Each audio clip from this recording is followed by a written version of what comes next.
কেন এসেছো? তোমার সাহস তো কম নয়। তুমি আমার রাজ্যে এসেছো। তুমি কি আমার রাজ্যকে নিজের করতে চাও?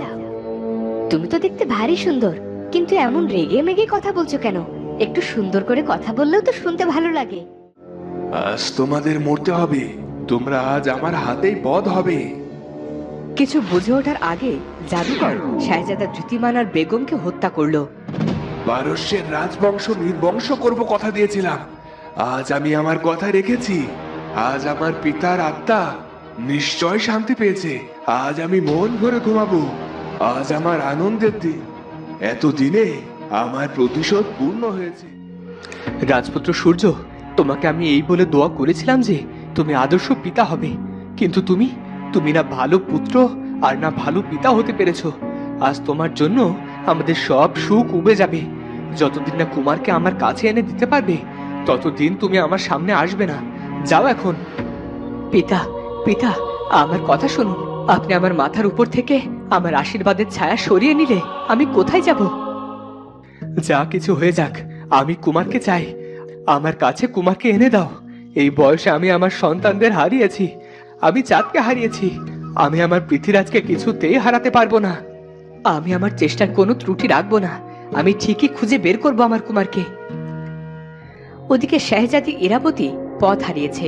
সে কোনোভাবেই বন থেকে বের হওয়ার পথ না পেয়ে ক্লান্ত হয়ে একটা গাছের নিচে বসে কাঁদছিল। তখনই সেখানে এলো কাঠুরিয়া। ছোট্ট মেয়ে, তুমি কাঁদছো কেন? ভয় পেও না। কি হয়েছে আমাকে বলো। আমি বনের মধ্যে পথ হারিয়েছি। আমাকে একটু নদীর ধারে যাওয়ার পথ দেখিয়ে দেবেন? আমার মা বাবা ওখানে আছে। আমি তো সে পথে এলাম, কিন্তু এখানে তো কেউ নেই। আর ওদিকে যাওয়া নিরাপদ নয়। ওখানে একটা দানব দুজনকে মেরে ফেলেছে। আমার মা বাবাকে ওই বদমাশ জাদুকর মেরে ফেলেছে। হায় হায়, আমি এখন কোথায় যাব? আমার মন বলছিল আমি হয়তো সব হারিয়ে ফেলবো। তুমি কেঁদো না মা। আমার তো কেউ নেই। তুমি আমার সাথে আমার কুটিরে চলো। আজ থেকে তুমি না হয় আমার মেয়ে হয়ে থেকো। বেশ, আজ থেকে তুমি আমার বাবা। কাঠুরিয়া শাহজাদিকে নিয়ে সেখান থেকে তার ভাঙা কুঠিরে চলে যায়। আর ওদিকে সাপের সাথে কুমার পৃথ্বীরাজের বেশ ভাব হয়ে যায়। তুমি খুব ভালো বন্ধু। এটা জাদুকরের এলাকা। তুমি এখান থেকে ফিরে যাও। জাদুকর নয়তো তোমাকে এখানে বন্দি করে রাখবে। লোকটা মোটেও ভালো নয়। ও কি তোমাকেও বন্দি করে রেখেছে? তুমি বলো, কেমন করে তোমাকে আমি মুক্ত করব? তুমি বলেই দেখো, আমি তোমাকে নিয়ে ঠিক এখান থেকে চলে যাব। সে অনেক কথা। জাদুকর দেখতে পেলে আর রক্ষে নেই। এসো, তোমাকে আমি পথ চিনিয়ে দিচ্ছি।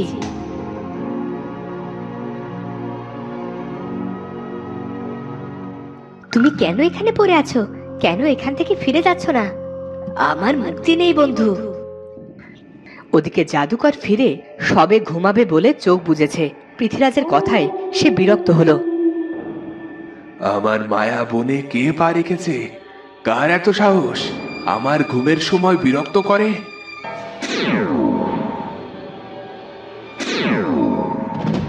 এই সাপের বাচ্চা সাপ, কেউ? আমি পৃথ্বীরাজ। আরে, এ তো শুভ শক্তির বাহক। এ থাকলে কোনোদিনও অশুভ শক্তি রাজত্ব করতে পারবে না। না না, ওকে যেমন করে হোক মায়াবনে বন্দি করে রাখতে হবে। চলো সাপ বন্ধু। এভাবে তো যেতে দিতে পারবো না। তুমি আমার ঘুম নষ্ট করেছো। তোমাকে তো শাস্তি পেতেই হবে। কঠিন শাস্তি পাবে তুমি। শান্ত হও জাদুকর। আমি ওকে এখানে আমার বন্ধু বানিয়েছিলাম। ওর শাস্তি তুমি আমাকে দাও। ওকে যেতে দাও। ফের আমার মুখের উপর কথা বললে দুটোকে এখানে শেষ করে ফেলবো। আমরা আর তোমাকে বিরক্ত করব না। আমাদের যেতে দাও। আমাদের ভুল হয়ে গেছে, আর কখনো হবে না। আমার কাছে ভুল মানে ভুল, তার কোনো ক্ষমা নেই। আর শোনো, তোমাকে কঠিনতম শাস্তি পেতেই হবে। জাদুকর তার চোখ দিয়ে কি সব রশি বের করে পৃথ্বীরাজের দিকে ছুটতে শুরু করলো, কিন্তু সেসব কোনো কাজে এলো না।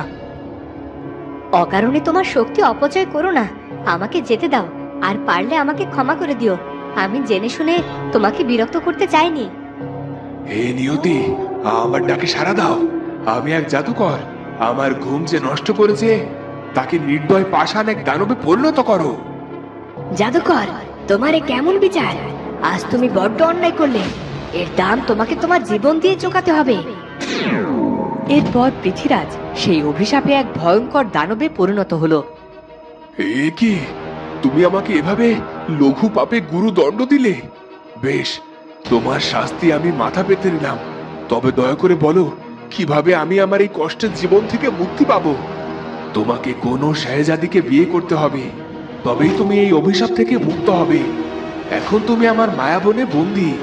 যাও, আমার বিশ্রামের সময় হয়েছে। আমাকে ক্ষমা করো বন্ধু, আমি তোমাকে না আটকে রাখলে হয়তো এসব কিছুই হতো না। এখন এসব ভেবে আর কি হবে?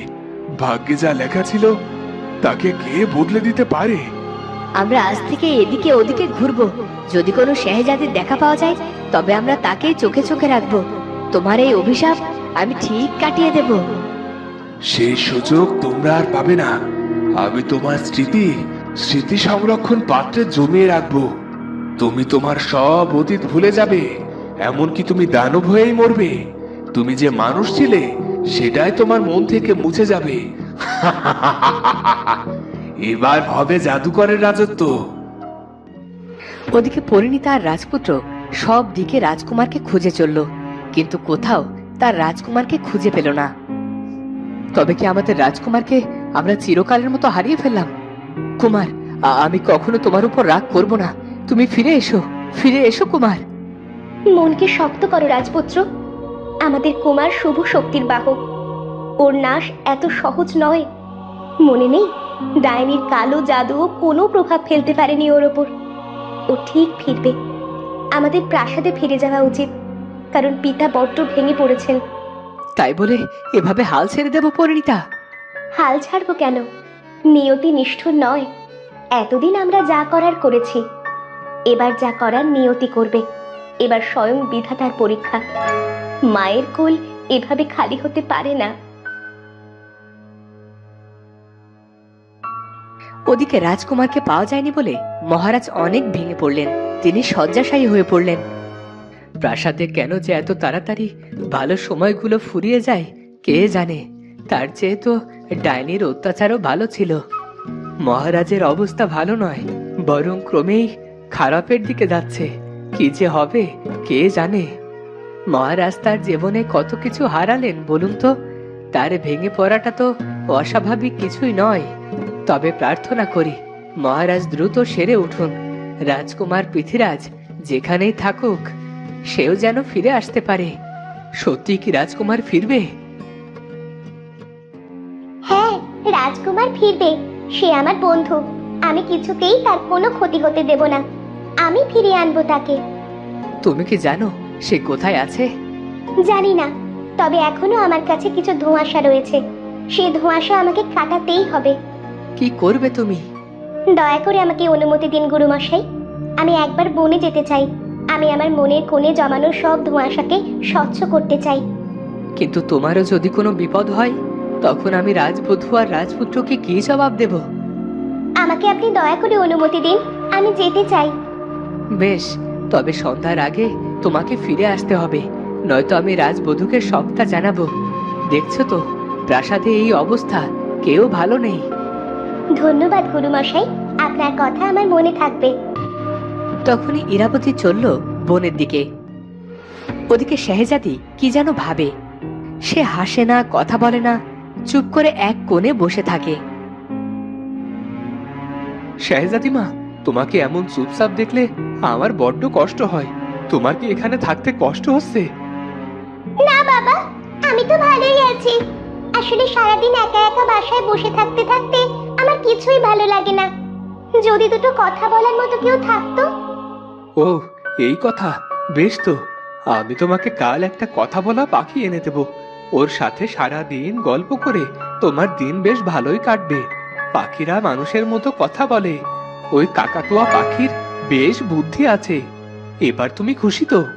খুব খুশি বাবা, তুমি খুব ভালো। ইরাবতীও হাঁটতে হাঁটতে চলে এলো সেই মায়াবনে। তার দেখা হলো সাপের সাথে। তুমি কে? এখানে কেন এসেছো? আমার বন্ধুকে খুঁজতে এসেছি। তুমি কি এই পথ দিয়ে তাকে যেতে দেখেছো? বাঁচতে চাইলে পালাও, দানব আসছে, ওর পায়ের আওয়াজ শোনা যাচ্ছে।